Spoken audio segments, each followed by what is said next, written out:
All right, joining me now, if you're a wrestling fan, you'll enjoy this because he is the Chief Content Officer, basically running the whole show at WWE, and it is a monster time for the company with the debut of Netflix on Monday night.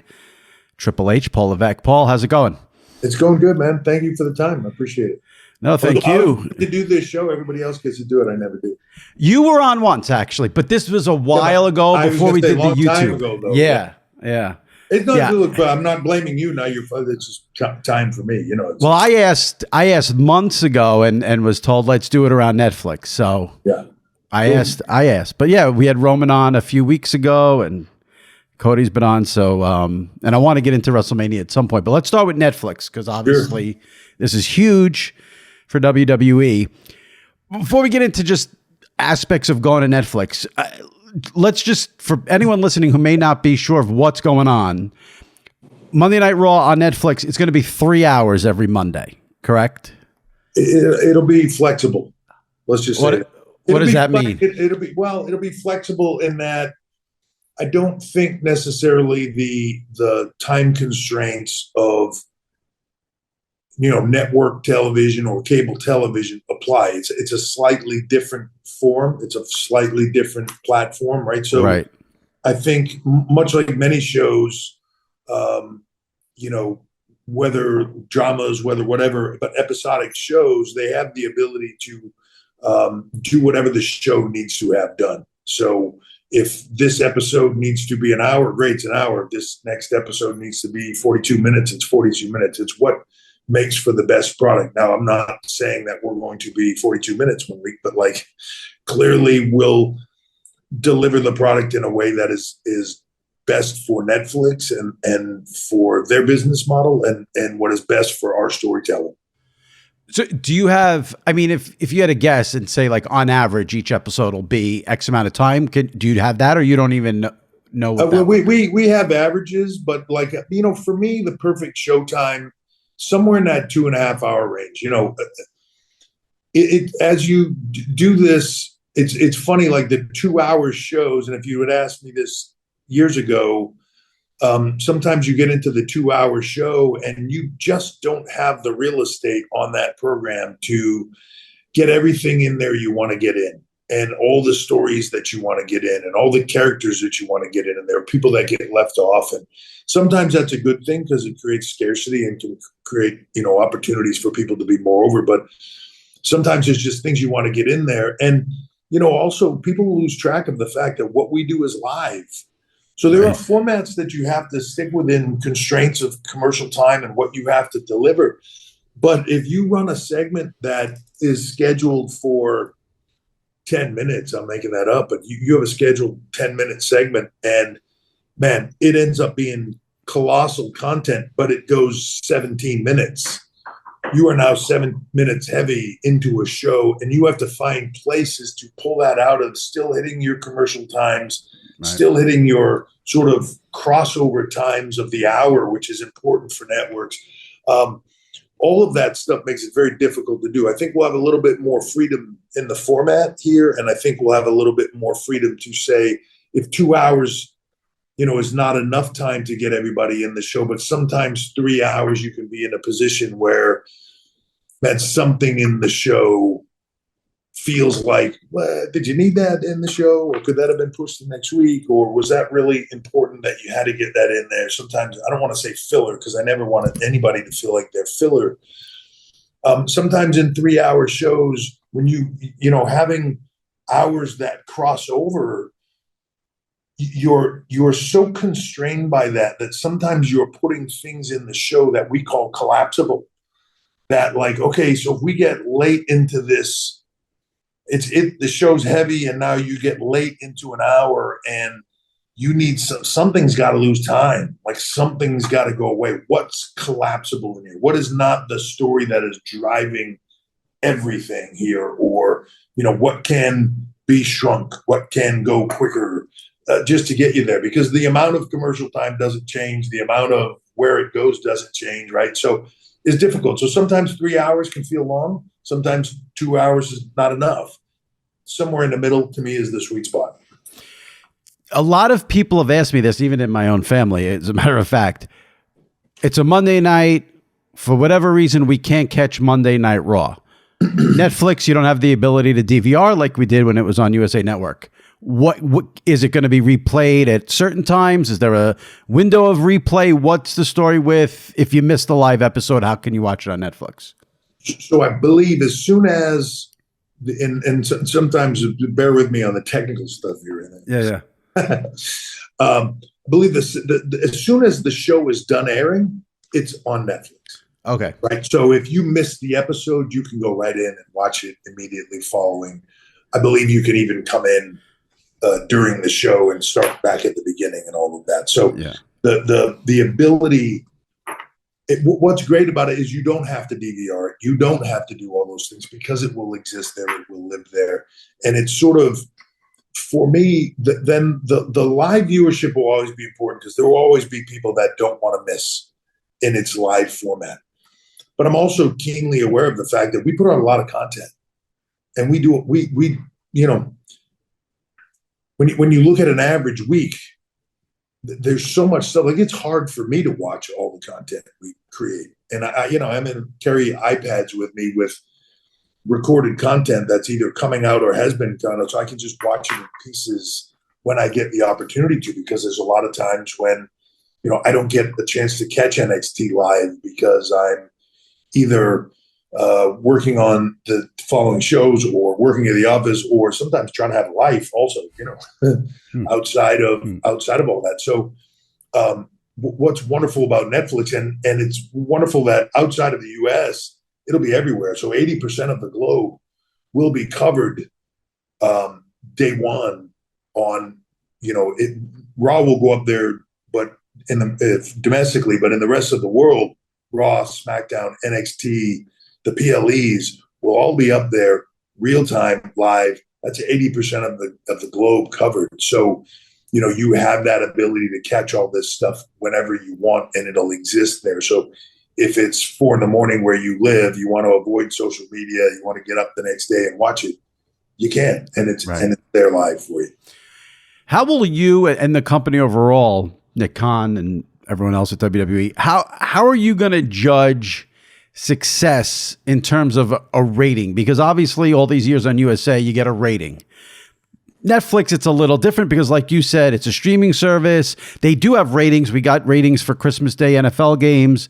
Obviously, it's a much younger audience on Netflix than on cable or network.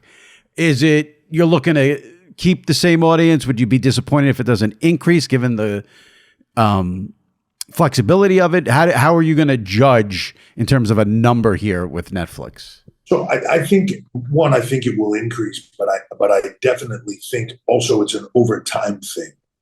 Netflix gives you this massive world to sample what you do. So I believe, and WWE has historically shown this over time. When we move, our fans follow, right? Historically over the years, when we've gone from Spike to USA to UPN, wherever the shows live, majority of the audience comes with. In this opportunity, I believe the majority of our fans will come with, but the opportunity for us to have people connect globally, to come in and sample the product in their own time and at their leisure, right? They didn't have to DVR it because they're interested in checking it out. But if you're home on whatever night and you're just relaxing, and you're like, man, I see all this hype on WWE. It's on this front page. I've heard a lot of people talking about it. I'm going to check it out. And it's easy to go to. So I think the opportunity for us instead of it just being, what did you do live, is, and I think part of that also in this world today is like less, obviously live television is massively important. Live viewing, whether streaming, whether television, whether broadcast cable, anything. Live is important, right? That's what creates water cooler talk and all that stuff. But that water cooler talk also then generates people to come in. So, I literally just before I walked in here, we did SmackDown last night. Tiffany Stratton did a cash in with Money in the Bank. It became the new WWE Women's Champion. And overnight, I believe I just read it's already got like 5 to 10 million views. Right, views online. The amount of traffic that you generate, even in post, is massive. Right. People don't have the time necessarily to watch live. So I think it's a different metric because I think it's not just live. It's live, it's same day, it's 3-day, it's 7-day, all of that. But it's all important. And obviously for us, success is going to be deemed by what Netflix believes is successful. So we want to make sure we please them. We want to make sure we please us and ourselves. And then obviously we're going to go into these markets around the globe and try to increase our relevance as a global brand, not just a domestic brand, not just in particular markets, globally. So I'm curious if something happens where you have your weekly TV rating, and for the most part, the TV rating on Raw and USA, it's at a certain level. And then like you have something last week or the week before where you have the Punk Rollins promo that ends up blowing up and becoming this huge thing in the wrestling world. You're happy with that in terms of if it's post, like you said, and it's a big social media thing, is that just as good as if you got like a bigger rating on a TV show? It is to me, because part of the world today, people are so busy. If you didn't catch it live, right? If you're a casual fan, you don't catch every single show, and you don't know that promo is taking place. You don't know that match is taking place. You don't know, people don't know. I'll go back to the Tiffany Stratton thing. They don't know that cash is going to take place that night. So a lot of what we do is you want to promote to people to get them to come, but then you also want to surprise and delight and all those other things that give them stuff that they didn't expect and holy shit moments, where they then go back and they talk about it online, and all that chatter online, that is water cooler talk. Yeah. That leads other people to go back in and go, wow, I went and looked it up and I saw that Seth Rollins CM Punk promo. Holy cow, I'm going to tune in this week. Like that is the stuff that over time builds your ratings and your numbers. I'm not a big believer in, hey, we're going to do this one thing. This is going to pop a number. I'm going to pop this. I'm going to pop a number right here, right, to how a lot of people talk about it.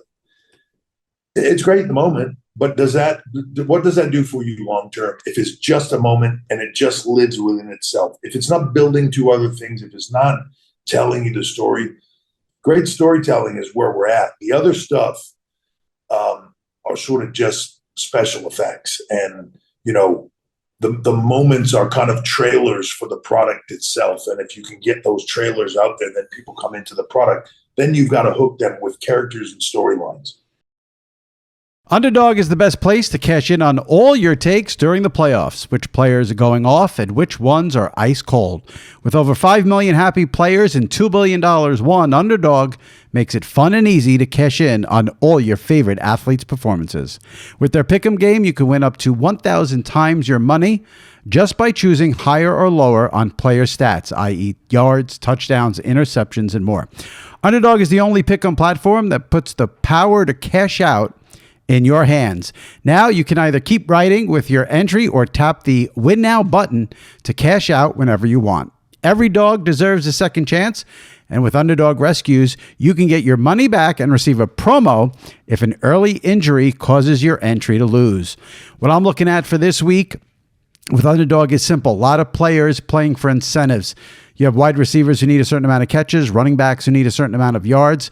I'm looking at those players, and that's where I'm going to go for a lot of higher plays on Underdog. Underdog is the best place to play pick'em. Download the app, sign up with the promo code Sports Illustrated, and deposit now to get up to $1,000 in bonus cash instantly.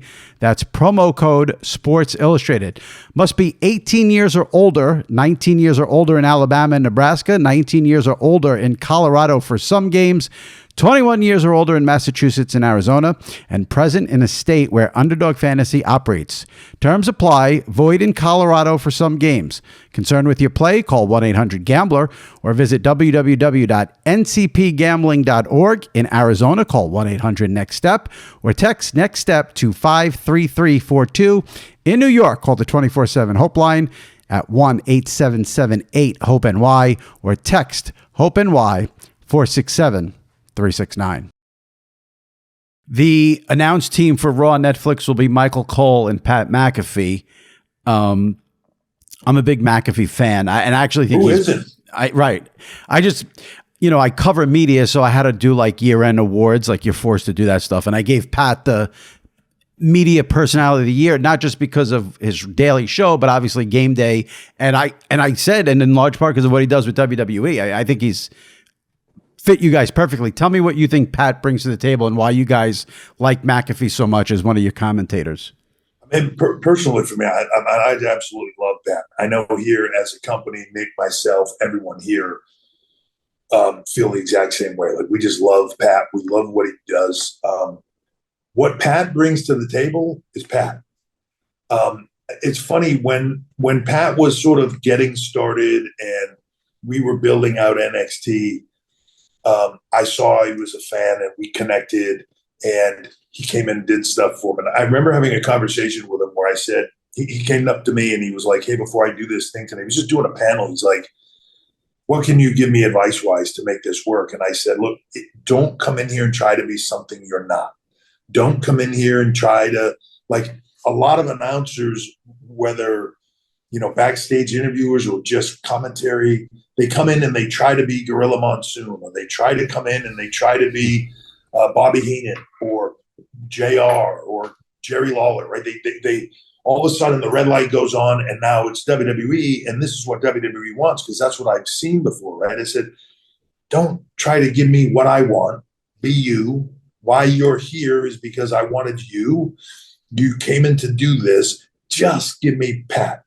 If you pretend to be something else, you've already failed. And I think, and I'm not saying my advice led him to that, because I think Pat just is Pat.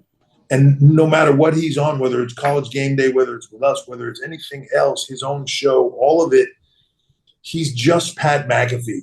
And you feel like you're sitting on a couch with one of your idiot buddies telling stupid stories and talking about the game and making comments and doing all this stuff. And you want to hang out with him. You want to sit on the couch. You want to enjoy the show with him. You want to have fun with him. You want him to be your buddy. And I think he's got an infectious personality. And I think that's the biggest thing he brings to the table. Plus, he's a huge fan. Yeah. So he loves the product, and that passion, that love of the product, you can't manufacture that. I'm a big believer that you can't manufacture it. It's also why Joe Tessitore works out, right? He's such a massive fan. Like, even before he was doing anything with us, Joe would text me on stuff because we became friends through Nick, but he would be telling me about, I saw on this podcast this, and I don't even know what he's talking about. Right. And that's my job to know what he's talking about. I had Joe on this podcast many, many years ago when he got the Monday Night Football job. So it was probably like 2017, 2018-ish. And I had asked him, because I brought this back when you guys hired him, I had asked him if he could cover any event or call any one event, what would it be in all of sports? And he had said WrestleMania. Wow. And then he ends up getting that job. So I thought that was really. Now, is Joe going to SmackDown? Yes. Okay. Yeah. So, and what's cool about that comment to me is I don't think that people give commentary, especially play-by-play, they just think about like, why? They're just telling you what's happening, as if you're watching like you're on radio, and I got to tell you what. Like, I'm seeing it, I see it. You don't need to tell me that. Tell me the story. Fill the gaps in for me. Tell me the why. If I'm not the biggest fan on the planet, the why. So storytelling for those guys is where it's at. A lot of times when you do a real sport, again, that's not my play-by-play is not my gig, but I would imagine trying to sometimes manufacture the story that doesn't always exist between two teams that are playing, or these, two quarterbacks or whatever it is that you're trying to get to. Like, trying to manufacture that story can be a little tougher with us. Like, that's everything we do is about that story. And the talent are talking to him and trying to tell him what they want their story to be. And hey, in the match, this is going to happen. I'd love for you to kind of play it out this way. It's why I'm doing this, right? It's interesting to me that he sees it in that manner. Like, why he would think WrestleMania is the biggest thing for him is because the stories are so rich and so prevalent. I think that people that don't necessarily see it that way, sometimes these sort of elitist sports people that look and go like, yeah, but it's WWE or whatever that is. I get that because this happened recently. Someone asked me my top 5 all-time broadcast crews in the history of sports. So I said, Madden, some Raw, and I put JR and Jerry Lawler on the list. And people are like, you asshole, it's not a sport. And I'm like, oh, whatever. Yeah, it's not a sport, but they're doing the same gig. Right. Same job, right? Like, and that's what people don't understand. And we're manufacturing the story, which sometimes is more difficult. And I say when we're in sales pitches all the time, the difference between us and a sport, the only difference, unless you really want to get into what's happening, the only real difference is we're going to work our ass off to make sure you have the best game possible. Right. That's it. Right. Like we control the outcome. So it's not going to be a blowout that by the end of the second quarter, you're like, I'm just watching for the commercials in the Super Bowl now. We had a few of those over the holiday with the College Bowl. So yeah. 2 more things on Netflix, and then we'll move on. Was there any serious consideration? Because I actually thought it would happen of moving off of Monday nights. So I would imagine you guys probably don't love going against Monday Night Football every year. So I thought maybe with Netflix, maybe you'd go to Tuesday. But obviously you guys have a road schedule as well with house shows. Was it any serious consideration when you went and made the deal at Netflix to get off Mondays? Yeah, look, the one of the, I think the things that is working the best right now, the brilliant team of WWE, whether Nick, Lee Fitting, many others, we're all looking at like, what is the best way to do it? Forget what we have. Forget what's on the table. Like, let's look at it with fresh eyes and say, okay, if we were building this today, ground up, what would we do and how would we do it? And then take all the things that we know and then factor in the whys and the hows and does that work? Does that not work? So Monday night was absolutely contemplated. Is that a move off of Mondays? Is it stay on Mondays? But it's also, a 30 plus year sort of tradition habit. Yeah, of Monday Night Raw. And you have to factor that in, plus the business model and everything else. But I'm a big believer that you can work around all those things. So we weighed all of it out, as we always do, and then with the partners and ourselves, and we determined what was best, and what was best at this time is staying on Mondays. And I guess with Netflix, as opposed to a cable network, if you decide in 6 months, 9 months, a year, 2 years that you want to go to another night, I guess it's much easier to do at Netflix than with a network. You can move, and also too, again, understanding the global nature of WWE and the global nature of Netflix. Like, yes, Monday is NFL. That's not a factor in a lot of the world. Yeah. And so it's there was a lot of factors that went into it, but it was heavily weighed. All right. Last thing on the TV thing. One of the things that's caused a little confusion from what I know from wrestling fans in my life, and even myself, maybe a little bit, is so Monday Night Raw is on Netflix, SmackDown's on USA, and then we have the pay-per-view. I still call them the pay-per-views. I guess they're called PLEs now, are on Peacock. And the WWE Network is still on Peacock, correct? Where you can go watch the old stuff. Yes. So there's archive content on there, right? And you also have the PLEs on there. So all right. Now I'm going to put my interviewer journalism hat over here, and I'm going to give you my WWE fandom. Yeah. We want this stuff off Peacock and go to Netflix, so then we can cancel our subscriptions to Peacock because we pay for too much stuff. Can we do that at any point here? Call Netflix and push for them when the PLE deal comes up, right? So when is the PLE deal up? This year. Okay, good. Yeah, late. I believe it's either late this year or early next year. I believe it's beginning of next year, like early March. Okay. I don't have the exact number. Yeah. But like early March. This will be our last. on the current deal for PLEs, this WrestleMania coming up in Las Vegas will be our last WrestleMania on that existing deal. At some point in this year, we will obviously get into that deal with Peacock, who we love, and obviously they'll get a lot of consideration from us as the existing partner. But I think I like to think that if we're successful the way we think we will be, that Netflix will be very interested. I like to think that others will be as well. It is, when you say PLE, premium live events, that's our biggest content, our most sort of valuable content is those PLEs, including WrestleMania and across the board. So I think people will come in strong for that. And I think hopefully between now and March of next year, we will prove, it is the new year now. So March of next year, we will prove ourselves that, that is our most valuable content. Well, I have to say, just speaking for myself, I asked the question as much as, if not more, for WWE Network, because I love watching the old stuff. I love, when WrestleMania season comes up, I like to go back and watch any random WrestleMania on there, or same thing, Royal Rumble. There's obviously all the old Monday Night Raws were on there. So it's if you're a massive fan too, like we haven't even really fully, I don't know, even at its peak, I don't know, maybe we had 20, 30, maybe 20,000 hours of content or something like that, I think was what we had on the network. We have 100,000 plus hour library of stuff that we haven't even put out yet. Right.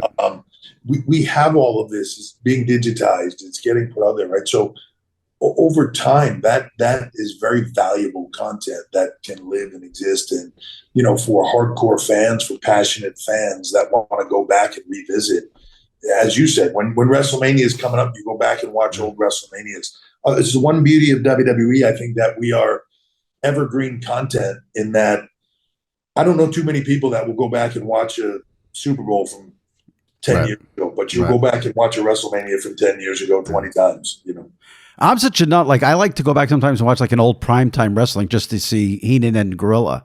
Like, it's just classic TV. Classic TV. It's a different style. The TV's classic. It brings you. To me, we are very much. It's a movie, but it's also like music in that. Like, I think there's this component to, like, how old are you? Old. All right. Old. Old. Right. I'm old. Yeah. So when you go back to those shows, primetime wrestling. If I go back to being a kid. Yeah, I'm a kid. Like, I love that stuff. I love, if I catch a clip or I'm in the office and that stuff's playing a lot of times, and always I'll find myself, I'll stop in the hallway and I'll watch like a Magnificent Morocco Tito Santana match, and I'm just like, wow, I'm fascinated by it, right? Like, I feel like a kid. It's like hearing a classic song. Doesn't mean you don't like today. Doesn't mean you don't like the music today. But it brings you back in time. I think there's a very strong value to that. I also think, WWE very much more so than almost anything else, maybe other than like the NFL, we're generational. People come to our events with family. Mm-hmm. They come to our events with their kids, right? So it's grandparents, it's parents, it's the kids. For parents and grandparents to show their kids, like, yeah. Roman Reigns, Cody Rhodes. Let me show you Stone Cold Steve Austin. Right. Let me go back and show you Hulk Hogan. Or grandparents are like, in my day, Bruno Sammartino. These guys are nothing. Bruno's the guy, and to go back and relive that with your family, your kids, it's a bonding thing. I think very few products can do. I've done it with my niece. My niece is a huge fan, and I said, you don't know anything until you've watched all of The Rock's promos from the Attitude Era. We had to go watch, and half of them I was like, well, we got to fast forward through this part. Yeah. You got a little, and then you got yelled at. Yeah. All right. So we got Netflix on Monday night, and should be interesting. And, I talked about this with Roman when he was on. There are people expecting this now because you're on Netflix. I think you've talked about this maybe in other interviews where it's going to be the F word for 3 hours and puppies are back and all that stuff. So if you want to just set the record straight and give people a little... This will be family-friendly programming, just like it's always been, right? PG programming. To me, the whole I need somebody to swear in a movie to make the movie good. Like I just don't. I get it. There's certain genres of things that need that or that are good with that, but I've seen just as many comedians that are clean that are, crazy funny as I have, ones that are laced with profanity. I think that all of that is given way more importance. It's a rating and a brand that makes you feel a certain way, so people get excited about that. But we want to be very conscious about making this what we just talked about, which is you're not hopefully on there watching with your kid and be like, oh God, why am I showing my kid here? And I don't, I shouldn't be exposing him to this. Are we going to push the envelope a little bit sometimes here and there? Sure. But nothing that's going to turn you off as a viewer. Well, I think what you guys did in the lead up to the last WrestleMania with The Rock, everyone felt like it was pushing a little bit. We saw some blood, The Rock was using some language. Cody said The Rock had a small dick. I mean, we saw some things that were like, oh, when they get to Netflix, maybe this will be more of what we get. Yeah, I think Rock wished we censored that part, but I don't know. All right.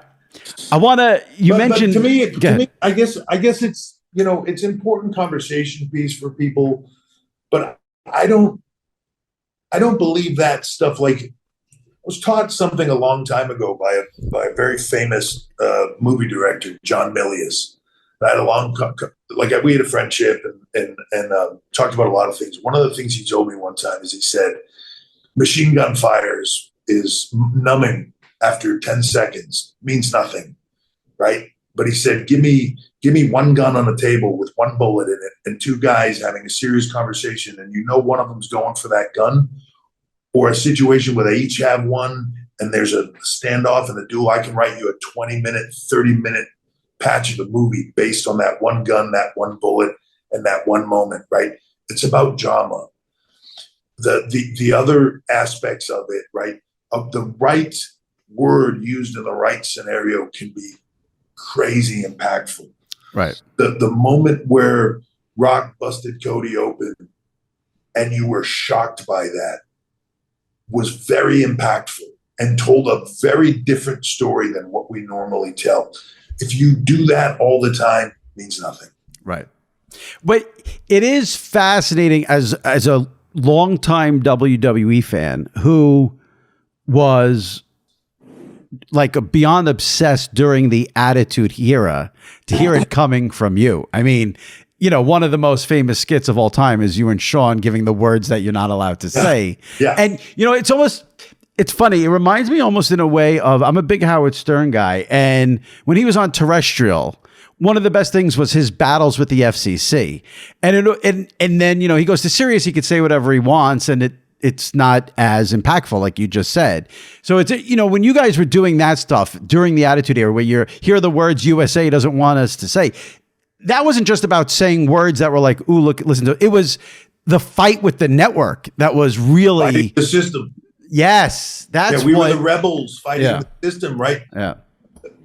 You go to Netflix and they go, say whatever you want. Like, it's like a kid, right? If your kids are coming to a certain age, they're like, hey, can I have a glass of wine at dinner? And you can say no, and you can hardcore, you're never allowed to drink, not until you're 21, whatever it is. Or you can say like, sure, go ahead. Like, you want to have a sip, like, not that great, whatever. A lot of times that is just baited, and that's an adult thing. I'm not allowed to do that. As soon as you say go ahead and do it, like, they really don't want it, right? Then they taste it and they're like, it's terrible. Who drinks that? Like, why would you do that? It's a different psychological thing. I also lived through hey, we're going to push the envelope. Right. An envelope that we didn't push. I can remember a moment where they came to me at TV one time. This is before the Attitude Era. I'm the snob character. I'm working with Duke the Dumpster Drosy, the garbage guy. And they go, hey, we're going to have you bash him in the head with the garbage can, and you can cut his hair off and stuff. And I'm like, you're letting me hit him with a garbage can? Like, this is the most mind-blowing thing I'd ever heard. Like, right. Like, wow. When you don't do something for so long, the smaller things can be massive. But if you do them all the time, right? So it started there. I lived through the Attitude Era.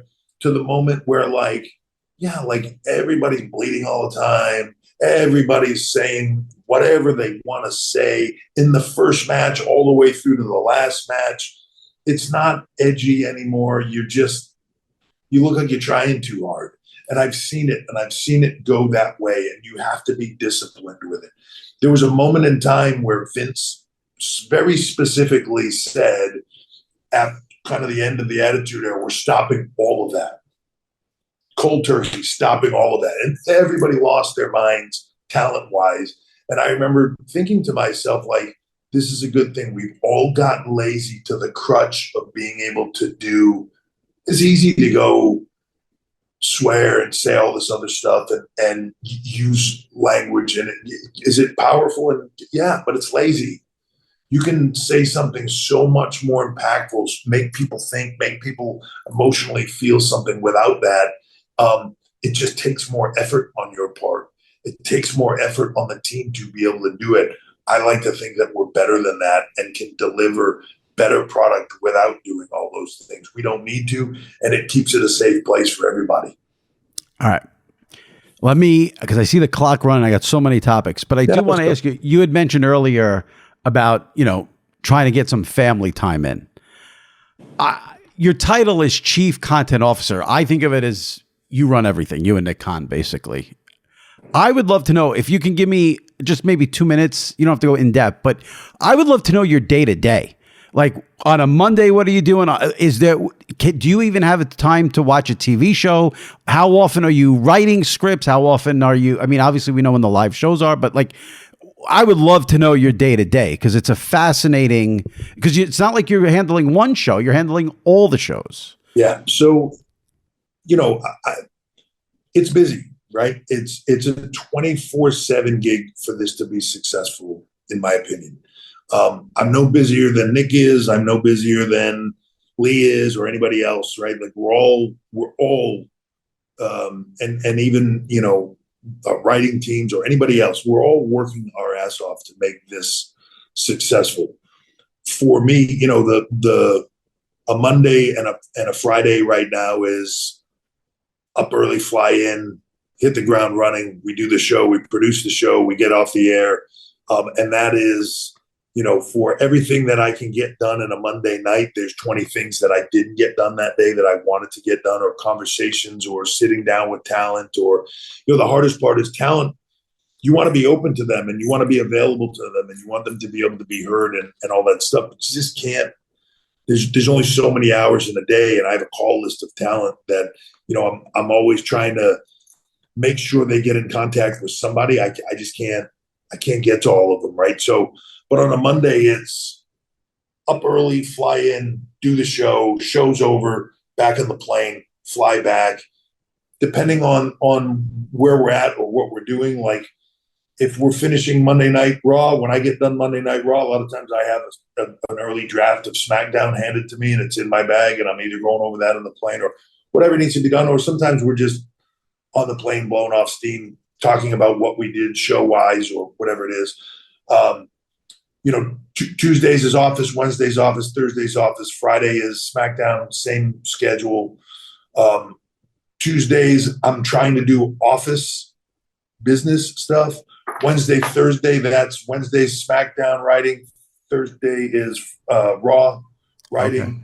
If we get done Friday night SmackDown, come back in. If we have a PLE, whatever, that's the weekend. If we don't, you're sort of trying to connect with everybody, keep going over the shows, talk about what you did on Friday that worked and didn't work over the weekend, get with the Raw guys of, hey, we're fine-tuning Monday night. I don't like to get to, if we get on the plane on Mondays and we're not just, tweaking little tiny things, like to me, I lose my mind. I don't like being behind the 8 ball on stuff. So, yeah, and it's rinse and repeat, right? There's no off season. There's no downtime. Right.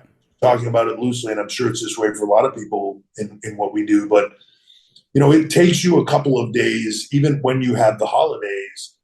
Those first couple of days off are almost worse for me because I'm like, everybody's off grid. You have a million things that you need to get done and they're not getting done. And you feel like they're piling up and it's like, God, I'm getting so far behind on this stuff. Right. 2 more days until this holiday is over, whatever. It's hard to turn it off to be able to relax for a day. I can see that. The thing I just try to enforce with everybody on the teams is do what you're doing full tilt. So if you're off and you're going to be with your families, and we all have our phones on all the time, right? We're umbilical cord tethered to the things. But like, if you're with your family, be with your family. Enjoy your family. Relax. It's still going to be here when you get done, unless it's an absolute emergency. But focus on them so that when you're not with them, you can focus on this and not be thinking, man, I wish I was with my kids, or I wish I was with my family more, right? Just be in the moment of what you're doing. And I think it helps with that, because you're always going to feel, I used to say all the time, people would say, what's your work-life balance? And I would say it doesn't exist. Right. It's a myth. Oh, I've got a great work-life balance. No, you don't. When you're at work, you're thinking about, I wish I was with my family, and you feel guilty, and you think you should spend more time with them. When you're with them, you think, oh, man, I should be getting that done at work. And it's a cycle. Just is. You need to be able to focus on what you do. I'm going to ask you a couple of rapid fire here before we go. And I don't know, some of these you might not be able to answer. If you got a couple other things to get into, I got a little extra. Well, if you don't want to answer any of these, because some of these you might not be able to for storyline reasons or whatever. Oh, let me start with this, since you just mentioned family. We saw your wife, Stephanie, I think it was at WrestleMania last year, and there was a lot of buzz. We want Stephanie back. We want Stephanie back. Obviously, you're not going to say she's coming back, but do you think we'll see her back one day? I would love Steph back. Like, here's the thing with her. Stepped away. Our kids are in an age. We have one in college, and over the next 4 years, the rest will be in college. Right? Like, we have 3 girls, so it's a very formidable time, and a time for her where she's really enjoying having some downtime. She's busy. She has a lot of passions, and pediatric cancer is a big thing for her. She's doing some stuff. She's still up to speed on a lot of the stuff we're doing, and clearly has her takes and opinions on things, and it's wonderful when she can be around. I think she'll always have a passion for this. Whether she decides to come in and do some stuff, I think she weighs that on her mind all the time. But it's I want to do that, but I got to give up all this time right now with my kids that I never get back again. It's that saying about you spend 80% of the time you'll ever spend with your kids until they turn 18, and then it's over. Right. Like, very aware of that, and she's enjoying her time with them very much so. And I don't. Giving that up will be a tough push right now. Yeah. But again, you'll see her around, maybe at Netflix. I'm sure all the stops are. That leads me to my next question. We know we're going to see John Cena on Netflix on Monday Night Raw. Can you give us anything on this run? Is it through WrestleMania? Now, he's been clear. This is it. It's over. Now, I've been watching wrestling for, 40 years. I've never seen anyone actually stick to that. Everyone always comes back. We'll see what John. Now, John's different because I've interviewed him a bunch of times. He's of a different mindset, so maybe he's the one. But can you just tell us how long we'll see him here for, or we got to keep that under wraps? No. So I'll say this: John is of a different mindset for sure. He's the most disciplined guy I've ever met. So it's I think when he says this is it, I'm done. I think he'll always be a part of WWE. I think it's in his DNA. I think he'll always do stuff with us. I think he'll always be a part of it. But in ring as a performer, I think when he is done, he is done. What the year will look like, we're still figuring it out. Obviously, John's very busy, but he has made this his prime commitment for the year. And he's kind of all in. So he's going to make some live events. He's going to make TVs, not everything, because then that obviously will supply and demand as well. He'll make select premium live events. He's going to wrestle a lot. He's going to perform a lot. And then it's sort of a 1 calendar year thing. And then he's going to call it a day. So when you see him, at the Royal Rumble, that's his last Royal Rumble. When you see him at Elimination Chamber, last Elimination Chamber, WrestleMania, last one, for the stuff that he's at. And so, I feel like he's important. A lot of people talk about this. I talked about it and didn't have the opportunity necessarily just because of my health, but like John had the same sort of mindset that I did at the end, where like, I just want to go to all the places I went, sort of, that meant something, and sort of go there one more time, and almost like I say thank you to those people. Yeah. It's not about, hey, it's not about I got to main event WrestleMania one more time, or I've got to be the main event of this TV show, or I've got to win the title again, whatever that is. It's none of that.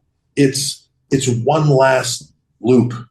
It's one last tour that lasts a year. It's one last time to go to all those big markets that hopefully he wants to go to.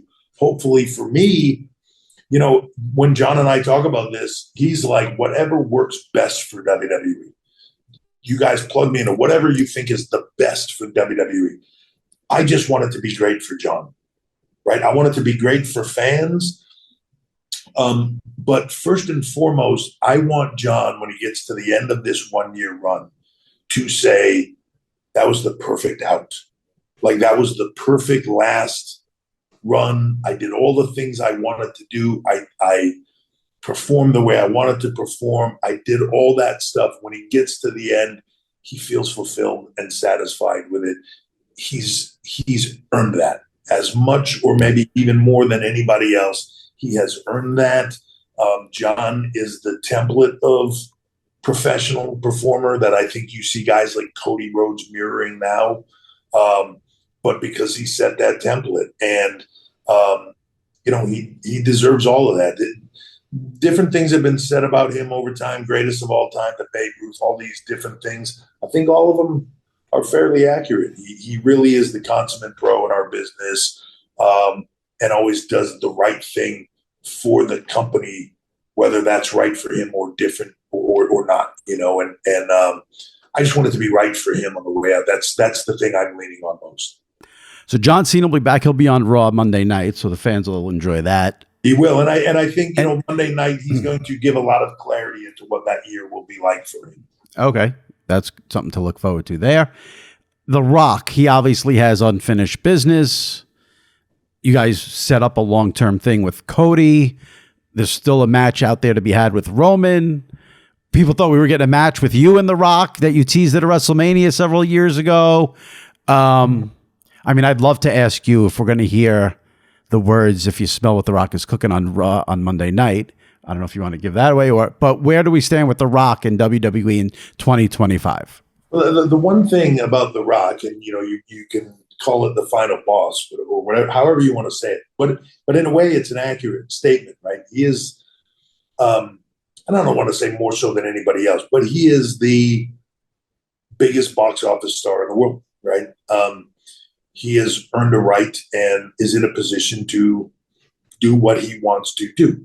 And let me preface that in, he does what is right for WWE. He does what is right for the projects that he works on, and he sees this as that as well, right? His passion, his DNA, his lineage, his heritage, his family, all of that is intertwined in this. He loves it, right? Like we joke about it all the time, but every time he comes in, no matter what it is, and he'll walk by me with the goosebumps on his arm, and that thing he does when he comes out, that's legit, right? Like he's so passionate about that, and rightfully so, because there's no electricity, there's no feeling like that when you walk out in front of 20,000 people in an arena that is just jam packed and it's crazy. There's nothing like it in the world. So he's earned the right to kind of come and go, do what he pleases, and trust that he'll always do what is right for WWE in the end. And he's super collaborative with me and super collaborative with Nick on what we want to do, contrary to what a lot of people think. But so time will tell here. I don't want to give anything away for that's fine. That's fine. But I do believe that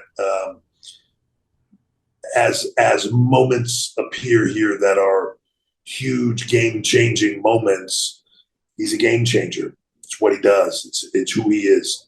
Were you surprised a little bit, a lot, or not at all that the fans wanted Cody against Roman at WrestleMania last year instead of The Rock? I was not surprised by it. There was a lot of debate of which way it would go and how it would go. Fans are very protective of this and what it is and how it's handled, and if it is seen as self-serving in any way or in the wrong manner, whether that's accurate or inaccurate, if it's seen that way, they will revolt against it. Cody's story was so ingrained in what we were doing and what we were going to accomplish, right? I think everybody had points of view of where we were going and, hey, we're going to do this. This will be the reaction. But the truth is, contrary to what you read and what people will report because they have insider knowledge, we had a lot of game plans that were laid out. And sort of, I've learned that if in this, over my career, if you are not ready, I used it once as a storyline, if you don't have a plan B and a plan C and all that stuff, you're making a terrible error, because the pieces can shift on you at any moment. You can be moments out from something huge and somebody gets injured and you've got to shift and pivot, right? You can't be ready for everything, but you've got to know, hey, I think they're going to react this way, but if they don't, here's the pivot. If they react this way and it's the opposite of that, here's the pivot, right? You have all those pivots in your head, and then it's just everybody getting to the place of what is the right pivot? We're all doing this for the right reasons, right? We're all doing this to make it as big as possible. So that I don't think there was a lot of surprise there. It was just, okay, they reacted that way.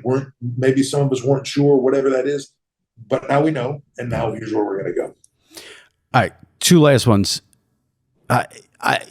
I said before, no one stays away. Everyone always comes back. And I meant it from two standpoints. I meant it from one, I think a lot of wrestlers say they're done and then they come back, which is fine. And then there's wrestlers who there's controversy, they leave, and then it's shocking they come back. I'm thinking of CM Punk. As the person running everything, is there anyone out there you wouldn't bring back? You don't have to give me the name. I don't want the name. I'm just saying, is there anyone who, like, that person is an automatic never? I mean, there are people out there that, I would say because of things they did where you just can't get outside the scope of, that would be a negative. No matter how you cut it, would be a negative. But I would always be open to the conversation. I think no matter who it was. Okay. When Punk and I were having these conversations with Nick and going through all this, when we very first got on the phone to him, one of the things I just said is, I said, I just want to clear the air here. I'm not the same guy I was 10, 15 years ago. If I was, I've wasted 10, 15 years of my life, right? I've grown, I've changed, have a different point of view now and all that stuff. I would believe, Phil, that you're not the same person you were 10 years ago, and that you have changed.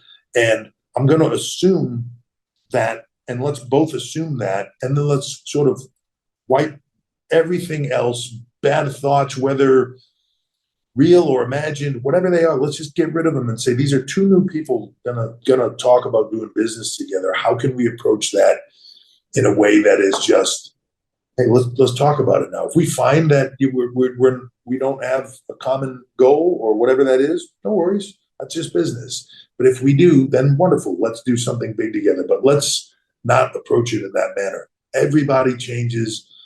Everybody grows. Everybody moves on, whether positively or negatively. And I think that things that people did in the past or whatever bad blood sometimes can be overcome for the right reasons.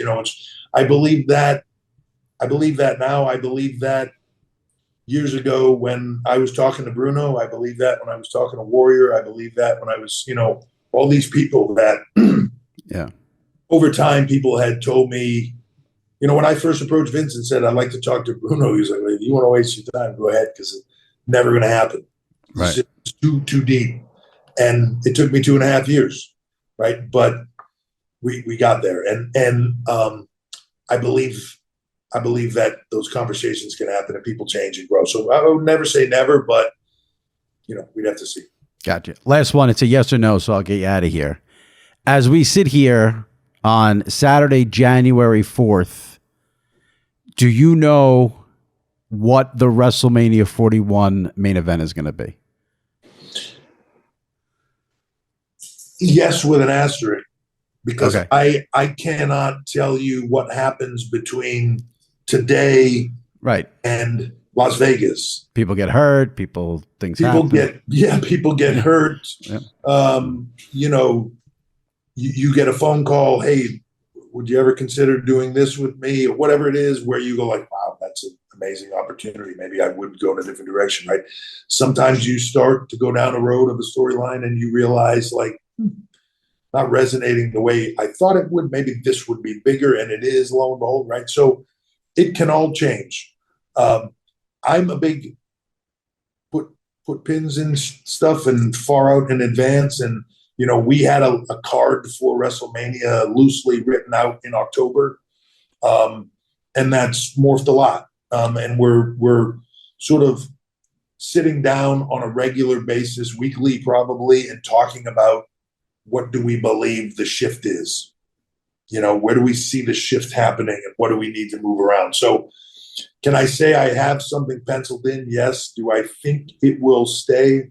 I think, but I'm not sure. Can I ask one more? Or do you got to run? Because it's just. So I've said this. I had Cody on right after WrestleMania. I had Roman on a few weeks ago, and I said to both of them, that WrestleMania main event was an all-timer. There's just universally Undertaker, Cena, down the list. Cody finishes the story. Do you feel pressure? Does that have to be topped? Do you feel like, okay, that was so good, no matter what we do, there's a little bit of a letdown with this main event? Because that one there, I don't know how you top it. So yeah, it's always, I feel like it's always in this industry, you do something, you're like, man, that was great. And then you're like, how do we go past that, right? It's always the challenge. You always want it to be the absolute best it can. That's a tough one to go past, right? You know, you look at WrestleMania 3 and you think like, how do you get past Andre and Hogan? Right. Like, what's bigger than that? And you just have to do your best to get to the other side. I can tell you this, that no matter what, we will pull out all stops to make Las Vegas, this WrestleMania, the biggest we have ever been. Can it all click on all cylinders like that main event did? No, but I also, maybe, but you want the entire event to be as big as possible, right? So we're going to do everything in our power to make it bigger than we've ever seen before. Bigger, more star-studded, more, better storylines, all of it.